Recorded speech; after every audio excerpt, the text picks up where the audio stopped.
اور یہ آیت کب نازل ہوئی؟ رسول اللہ صلی اللہ علیہ وسلم کے دنیا سے جانے سے 90 دن پہلے آیت نازل ہوئی ہے۔ الیوم اکملت لکم دینکم واتممت علیکم نعمتی ورضیت لکم الاسلام دینا۔ 4 کم ہے اس میں۔ الیوم اکملت لکم واتممت علیکم، الیوم اکملت لکم دینکم واتممت علیکم نعمتی ورضیت لکم الاسلام دینا۔ 4 کم آئے۔ آج تمہارے پر اس وقت کون تھے؟ حضور کے سامنے کون تھے اس وقت؟ بلند آواز، ڈرو نہیں، کون تھے حضور کے سامنے؟ بلند آواز سے کون تھے؟ اور بلند آواز سے۔ الیوم اکملت لکم ابو بکر واتممت علیکم نعمتی عمر، الیوم اکملت لکم دینکم ابو بکر عمر واتممت علیکم نعمتی عثمان ورضیت لکم الاسلام دینا۔ پھر آپ نے نبوت، اور اللہ نے صداقت کی مہر لگائی، نبوت نے اپنی زبان سے صداقت کی اس پر مہر لگائی۔ علیکم بسنتی وسنتی خلفاء الراشدین المہدیین۔ اور لوگوں، ان 4 کے ذمے اپنے سینے کا سارا فیض دے کے جا رہا ہوں۔ ان 4 نے ساری امت پہ تقسیم کرنا ہے۔ میرے بعد یہ 4 جو کام کریں گے، سمجھنا محمد الرسول اللہ ہی کر رہا ہے۔ مسئلہ ہی حل۔ اچھا، رسول اللہ صلی اللہ تعالی علیہ وسلم نے آخری وقت میں کیا مانگا؟ قلم دبا دو۔ سب سے بڑا یہاں اعتراض یہ ہوتا ہے کہ حضرت عمر رضی اللہ تعالیٰ عنہ کھڑے تھے، فرمانے کا حسبنا کتاب اللہ، اللہ کی کتاب ہی کافی ہے۔ اعتقادی مسائل جو تھے، اعتقادی جو بات تھی، وہ 90 دن پہلے کہہ کے مکمل کر دی۔ اب فضائل کے طور پہ کچھ کہا تو کچھ کہا ہوگا، لیکن اعتقادی طور پہ 90 دن پہلے بتا دیا۔ 9 ذی الحج، حجۃ الوداع کے موقع پر، اس کے بعد حضور 3 مہینے دنیا میں تشریف رکھے رہے، زندہ رہے، پیغمبر نے کوئی ایسی بات نہیں کی۔ پھر دونوں اجتماعی عبادات کے تعلق کے ساتھ کس کو جوڑا؟ 9 ذی الحج کو حج فرض، 9 ہجری کو حج فرض ہوا۔ آپ نے سب سے پہلے حج کا امیر جناب ابوبکر رضی اللہ تعالیٰ عنہ کو مقرر کیا۔ حضرت عمر بھی موجود تھے، عثمان بھی موجود تھے، حضرت علی رضی اللہ تعالیٰ عنہ موجود تھے، لیکن کس کو مقرر کیا جا رہا؟ نبی کا چچا عباس رضی اللہ تعالیٰ عنہ موجود تھے، حضور کے خاندان سے حضرت عقیل رضی اللہ تعالیٰ عنہ موجود تھے۔ آپ نے سیدنا صدیق اکبر کو حج کا امیر مقرر کر دیا، فرمایا اللہ نے امت کو میرے حوالے کر دیا، اور 9 ہجری کو حج کے موقع پر میں نے امت کو صدیق تیرے حوالے کر دیا۔ خلیفہ بلا فصل ابو بکر رضی اللہ عنہ۔ یہ رولا بات کا ہے۔ پھر پیچھے سے جو پھر احکامات آئے، حضرت علی قافلے کے حج کا چلے گئے، حضرت صدیق اکبر، پیچھے سے جو احکامات اللہ کی طرف سے جبرائیل علیہ السلام لے کے آئے، آپ نے حضرت علی کو کہا، فرمایا جلدی چلا جا۔ اللہ کا نبی یوں بھی تو کہہ سکتا تھا نا، اور صدیق اکبر یوں بھی کہہ سکتے تھے کہ دیکھو جی ابھی علی مدینے سے آئے ہیں، یہ باقی باتیں آپ سے آ کے کریں گے کہ اللہ کے نبی نے کیا حکم فرمایا۔ میرے نبی نے اس سراغ کو بھی بند کر دیا، یہ سراغ بھی بند کر دیا۔ دیکھو جیسے قاری عتیق صاحب اس مسجد کے بارے میں بتلا رہے ہیں، یہ ہے، یہ چیز بنے گی، یہ چیز بنے گی، یہ پھر باقی آگے جو اجتماعیت کی باری آئی، چندے کی اپیل کرنی، اب حنان صاحب آپ سے بات کریں گے، تو پھر میں کیا یہ بات نہیں کر سکتے؟ کیا یہ آپ سے زیادہ واقف نہیں ہیں؟ آپ کی قبیلداری، آپ کی رشتہ داری، آپ کی تعلق داری، آپ کی برادری، آپ کے رہنا سہنا میرے سے زیادہ ان کا یہاں پہ ہے، لیکن میری بات سے کہلوایا کہ اللہ اکبر، کہ تیری زبان سے یہ بات جچے گی، اللہ نے اس بات کی تیرے اندر صلاحیت کو رکھ دیا ہے۔ ہمارے سے مرتبے اعتبار میں ہر معاملے میں بڑے ہیں۔ اب حضرت علی خاندان کے ہیں، توجہ کرنا، بڑا مسئلہ حل کر رہا ہوں، حضرت علی خاندان کے ہیں۔ آپ نے یوں نہیں فرمایا علی یہ احکامات صدیق کے جانے کے بعد آئے، آپ نے فرمایا یوں نہیں کہا علی جلدی چل، سواری تیز لے جا، میری اونٹنی لے جا، میری گھوڑی لے جا، میرا گھوڑا لے جا، میرے خچر پہ چلا جا اور جا صدیق جا خطاب کر رہا ہوگا، جا خطبہ حج دے رہا ہوگا، وہاں جا کے کہنا صدیق ذرا آپ ٹھہر جائیو، میرا آپ تعارف کراؤ، یہ نبی کا داماد آیا، نبی کے چاچے کا بیٹا آیا، نبی کے خاندان والا آیا، باقی باتیں آپ سے علی کرے گا۔ فرمایا علی ایسا کام کوئی نہ کرنا جو میں تجھے بتلا رہا ہوں، جا کے سارا صدیق کو بتلانا، صدیق پھر امت کو بتلائے گا۔ اتنی سی رکھی برابر، کئی گنجائش ادھر کی صدیق کی خلافت میں کوئی دراڑے ڈالے۔ دوسری اجتماعیت کا تعلق، عبادت کا تعلق نماز سے ہے۔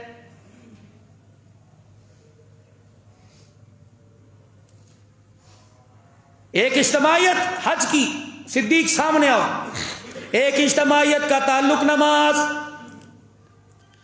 بدھ کے دن رسول اللہ صلی اللہ تعالی علیہ وسلم مغرب کے وقت بیمار ہوئے، آپ نے فرمایا مرو ابا بکر فلیصلی بالناس، ابو بکر کو میرے مصلی پر آ جائے۔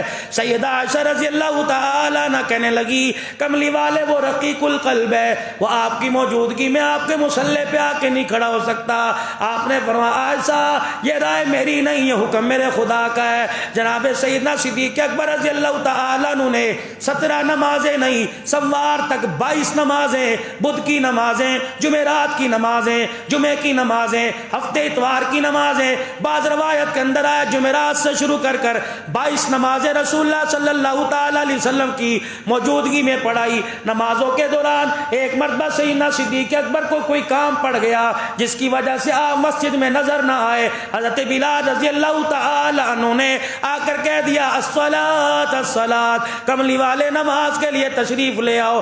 آپ نے فرمایا ابو بکر کو مصلی پہ کھڑا کر دو۔ کملی والے ٹھیک ہے، جب باہر دیکھا کسی سب میں حضرت ابو بکر نظر نہ آئے، حضرت عمر سے کہہ دیا نماز ہی تو پڑھانی ہے، آپ نماز پڑھا دیجئے۔ حضرت عمر رضی اللہ تعالی عنہ مصلی پر آ گئے اور آ کر کہا اللہ اکبر۔ حضور نے فرمایا آواز کس کی؟ سیدہ عائشہ کہنے لگی میرے باپ کی تو کوئی نہیں۔ حضرت علی کی گھر والی فاطمہ کہنے لگتا ہے چچی عمر کی آواز ہے۔ آپ نے فرمایا عائشہ جلدی سے ذرا پردہ ہٹا۔ پردہ ہٹایا گیا، آپ نے بستر سے لیٹے دیکھا عمر مصلی پہ کھڑے تھے، نماز ہی تو تھی۔ عمر میں کوئی شک ہے؟ عمر کے ایمان میں کوئی شک ہے؟ عمر کے خلیفہ ثانی میں کوئی شک ہے؟ فرمایا میرے بعد کوئی نبی ہوتا تاج نبوت عمر تیرے سر پہ سجدہ، عمر تیری رائے پہ خدا کا قرآن بول پڑتا ہے، عمر جو مشورہ تو دیتا ہے فیصلہ عرض سے وہی آ جاتا ہے۔ حضرت عمر کو مصلی پہ دیکھا، حضور نے یوں اپنے سرانے سے سر اٹھایا اور فرمایا لا عمر لا عمر لا عمر، عمر کو مصلی سے پیچھے کرو، عمر کو مصلی سے پیچھے کرو، میرے ابو بکر کو مصلی پر لاؤ۔ بعض جگہ آیا حضرت عمر نے نیت توڑ دی، بعض جگہ آیا حضرت عمر نے نماز مکمل کر دی۔ صدیق اکبر ہے سونے کیا ہوا؟ عمر نے نماز پڑھا دی۔ فرمایا اگر آج گنجائش رکھ لی قیامت تک صدیق تیری خلافت کو لوگ پر انگلیاں اٹھائیں گے۔ اگر نماز ہو گئی صدیق مصلی پر آ جا اور آ کر دوبارہ سے نماز پڑھا، تیرے فرض ادا ہو جائیں گے، امت کے نفل ادا ہو جائیں گے۔ اللہ اکبر۔ پھر کوئی کہے نا دنیا والوں کو بتا دوں گا مصلی میں تجھے دے کے جا رہا ہوں، علی جیسا میرا داماد بھی مصلی چھیننے کی جرت نہیں کر سکتا۔ اللہ اکبر۔ یہاں لوگوں کا ایک اعتراض اور بنتا، لوگ کی کہتے کہ وارث ہی کوئی نہیں سی جڑا مرضی آ کے بہ جاندہ۔ یار انہیں یہ کام کر دیتا ہے، اس نے یہ کام کر دیا، اور یار تنی کوئی نہیں سی، کوئی وارث ہی نہیں تھا، اولاد نہ ہو، وراثت کس کے حصے میں آتی ہے؟ علماء بھی بیٹھے مفتیان اکرام، بھائیوں میں جائے گی، چاچا چاچے کے بیٹوں میں جائے گی۔ صدیق نماز پڑھا رہے ہیں، گنجائش کہیں بھی مصطفیٰ نے رکھی، کہہ دو صلی اللہ علیہ وسلم۔ صدیق اکبر نماز پڑھا رہے ہیں، چچا عباس ادھر آئیے، داماد علی ادھر آ جاؤ، یہ چاچے کا بیٹا، یہ چاچا، دونوں کے کندھے پر ہاتھ رکھا، فرمایا چلو مجھے بھی صدیق اکبر کے پیچھے لے جاؤ۔ یہ چاچا خاندان والے جا رہے ہیں، دنیا نہ کہ تنی کوئی نہیں سی، دنیا نہ کہ وارث کوئی نہیں سی۔ فرمایا جن کے بعد جائیداد تقسیم ہونی ہے ان کو ساتھ لے کے آ گیا۔ صحابہ اکرام کو پتہ لگا سرکار آ گئے، صحابہ اکرام نے جگہ خالی کرنا شروع کر دی، حضور آگے آگے بڑھتے گئے۔ صدیق کے کانوں میں بھی پتہ لگ گیا حضور آ گئے، اور ناک کو پتہ لگ گیا نبوت کی خوشبو آئی۔ صدیق اکبر نے مصلی چھوڑنا شروع کر دیا۔ آپ نے فرمایا اے ابو بکر، چاچے کو بھی لے کے آ گیا، چاچے کے بیٹے کو بھی لے کے آ گیا، اور خود مصلی کا وارث آ گیا، تاکہ خاندان والے بھی درمیان میں دراڑے نہ بنے۔ قیامت تک آنے والوں کو بتلا دوں، چاچے کی موجودگی میں، داماد کی موجودگی میں، گھر والوں کی موجودگی میں خود مصلی کا وارث قیامت کی صبح تک ابو بکر سے مصلی لینے نہیں آیا بلکہ مصلی دینے کے لیے آ گیا۔ مکاؤ گلے تھے، آؤ کھڑے ہو کے اعلان کرو علی کا حق تھا۔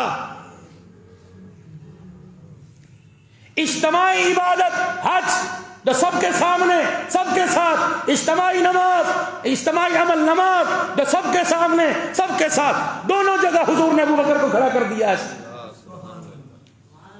باقی رہا گھر کا معاملہ۔ عورت آئی سرکار دو عالم صلی اللہ تعالی علیہ وسلم کی خدمت میں، آ کے عرض کرنے لگی کملی والے کا جی، کملی والے مجھے یہ مسئلہ دریافت کرنا ہے۔ حضور علیہ السلام نے فرمایا بول۔ اس نے مسئلہ پوچھا، رحمت والے نبی نے بتلا دیا۔ اللہ کے نبی آپ کا شکریہ۔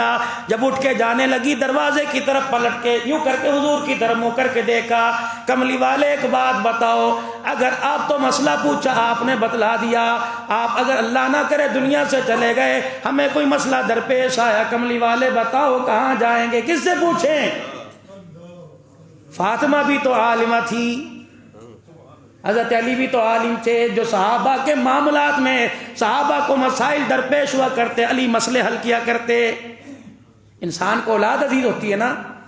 کملی والے اگر آپ کے جانے کے بعد مسئلہ درپیش ہو جائے تو کہاں جائیں؟ حضور نے یوں مڑ کے دیکھا، سیدہ عائشہ سر جھکا کے بیٹھی ہیں۔ آپ نے فرمایا عائشہ، سیدہ عائشہ نے حضور کے چہرے کی طرف دیکھا، رحمت والے نبی نے مسکرا کے دکھایا، فرمایا میری موجودگی میں میرے سے مسئلہ پوچھنا، جب میں دنیا سے چلا جاؤں تو عائشہ بیٹھی ہے، اس سے مسئلہ پوچھ لینا۔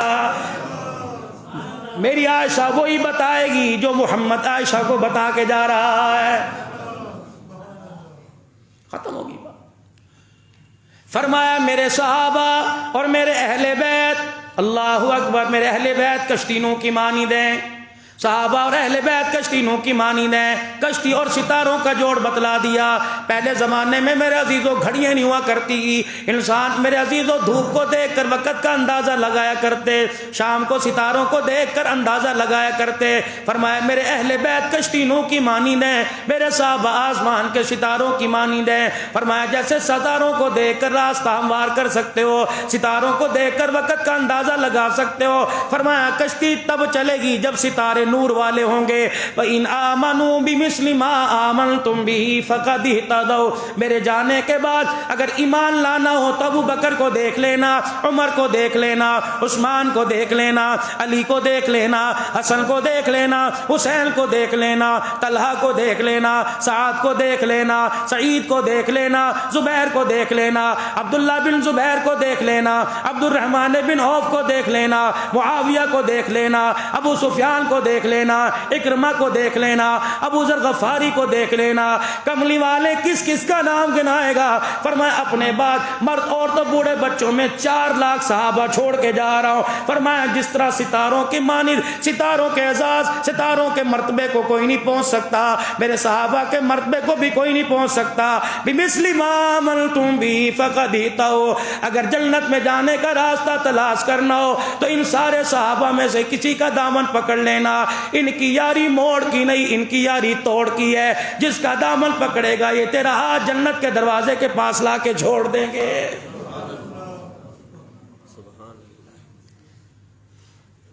قرآن نے پہلے پارے میں اعلان کر دیا، پہلے پارے کا دوسرا رکوع، وَإِذَا قِيلَ لَهُمْ آمِنُوا كَمَا آمَنَ النَّاسُ، ایسا ایمان لاؤ جیسے یہ لوگ لے کے آئے۔ کون؟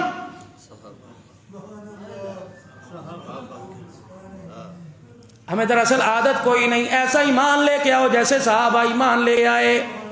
کون ایمان لایا؟ یہ مان.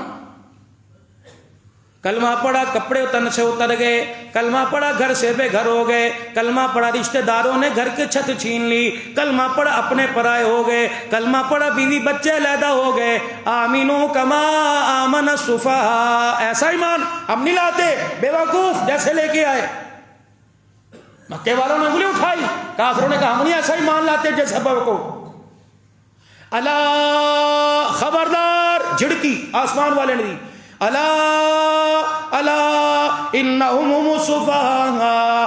خبردار، ان کو بھونکنے والا خود کتا ہو سکتا ہے، ان کو بھونکنے والا بے وقوف. فرمایا کتا آسمان کی طرف بھونکنے لگ جائے تو اس کی بھونک آسمانوں پہ نہیں جاتی، اس کے چہرے پر آتی ہے. فرمایا او لوگو اللہ اکبر، اگر انہیں ایمان والا مانو گے تو ان کی آواز تمہارے پاس آ کے ٹکرائے گی. اس سوچ سسٹم میں میرے عزیزو ایکو ہو جائے تو جتنی آواز کو بڑھائیں گے اتنی ایکو کانوں میں آئے گی. فرمایا اگر یہ ایمان والے تو تم ایمان والے، یہ ہدایت والے تو یہ تم ہدایت والے، یہ عقل والے تو تم عقل والے، یہ مرتبے میں بلند تو یہ تم مرتبے میں بلند، یہ آس کے رسول تم آس کے رسول. خبردار خبردار، ان کی طرف انگلی اٹھا کے گستاخ رسول کہو گے، ان کی طرف انگلی اٹھا کے بے ایمان کہو گے تو آواز ان تک نہیں جائے گی بلکہ ٹکرا کے تمہارے کانوں میں آئے گی. اس کا مطلب ہے تم خود اپنی زبان سے اعلان کر رہے ہو ہم بے وقوف ہیں، ہم بے عقل ہیں، ہم بے ایمان ہیں. صحابہ پاک، صحابہ کے ساتھ جس جو جڑ گیا وہ بھی پاک، صحابہ ایمان والے، صحابہ کے ساتھ جو جڑ گیا وہ بھی ایمان والا، صحابہ پاک دامن، صحابہ کے ساتھ جو جڑ گیا وہ بھی پاک دامن، صحابہ باحیا، صحابہ کے ساتھ جو جڑ گیا وہ بھی باحیا، صحابہ حضور کے عاشق، صحابہ کے ساتھ جڑ گیا وہ بھی حضور کا عاشق. تو میرے عزیزو اللہ جل شانہ نے ہمارے اور ہمارے درمیان، رسول اللہ صلی اللہ علیہ وسلم کے درمیان اللہ نے صحابہ کا واسطہ رکھ دیا. پھر قرآن نے اس کی تصدیق کر دی، فَإِنْ آمِنُوا آمَنُوا بِمِثْلِ مَا آمَنْتُمْ بِهِ فَقَدِ اهْتَدَوْا. او لوگو اگر تم نے ایمان لانا ہے تو محمد کے یاروں کی طرح ایمان لانا. یا اللہ اس سے کیا ملے گا؟ فرمایا ایمان لے کے آ جاؤ، تمہیں عرش والا خدا بھی مل جائے گا، روزے والا مصطفیٰ بھی مل جائے گا. 19 20 21 22 23 24 99 98 کہیں گنجائش رکھی نہیں. اجتماعیت کے جو دو اعمال تھے، ایک نماز حج کا، حضور اپنی حیاتی میں صدیق اکبر رضی اللہ عنہ کو کھڑا کر کے چلے گئے. تو میرے محترم عزیزو دوستو بزرگو، اس وقت امت کے اندر اختلافات اتنے بڑھ چکے ہیں، اس وقت امت کے اندر ان اختلافات کی وجہ سے دوریاں اتنی آ گئی ہیں، لوگ سمجھنے کو تیار کوئی نہیں، ایک دوسرے پہ ہوٹنگ کرنے کو، ایک دوسرے کو نیچا دکھانے کو، ایک دوسرے کو کافر کہنے کو. فیس بک بھری پڑی ہے، یوٹیوب بھرا پڑا ہے. اسی طریقے سے آپ پیغامات دیکھ لیں، ممبروں پر بیٹھنے والوں نے احساس کوئی کرنا چھوڑ دیا، چوکو چراہوں کے اندر بیانات کرنے والوں نے احساس کرنا چھوڑ دیا. امت کو دور کیا جا رہا ہے. قرآن و سنت کی روشنی میں امت کو قریب لایا جائے، قرآن سنا کر، نبی کا فرمان بتا کر، اور سیدھے راستے سے پردہ ہٹا کر کہ یہ سیدھا راستہ ہے. اس راستے پر صحابہ اکرام بھی ملیں گے، اس راستے پر مصطفیٰ بھی ملے گا، اس راستے پہ مصطفیٰ کا خدا بھی ملے گا، اس راستے پر قرآن بھی ملے گا، اس راستے پر ہدایت کا نور بھی ملے گا. اللہ جل شانہ ہمیں صحابہ اکرام کو حقیقی معنوں میں رضی اللہ کہنے کی توفیق عطا فرمائے، اور گنبد خضرا سے اللہ ہمارا تعلق دنیا آخرت کے اندر مضبوط بنائے، اور یہ تعلق ہمیں سیدھا اللہ کے قدموں میں لے جائے، اور وہاں جا کر ہماری بخشش، ہماری مغفرت کا اللہ ذریعہ بنا دے. وآخر دعوانا ان الحمد للہ رب العالمین.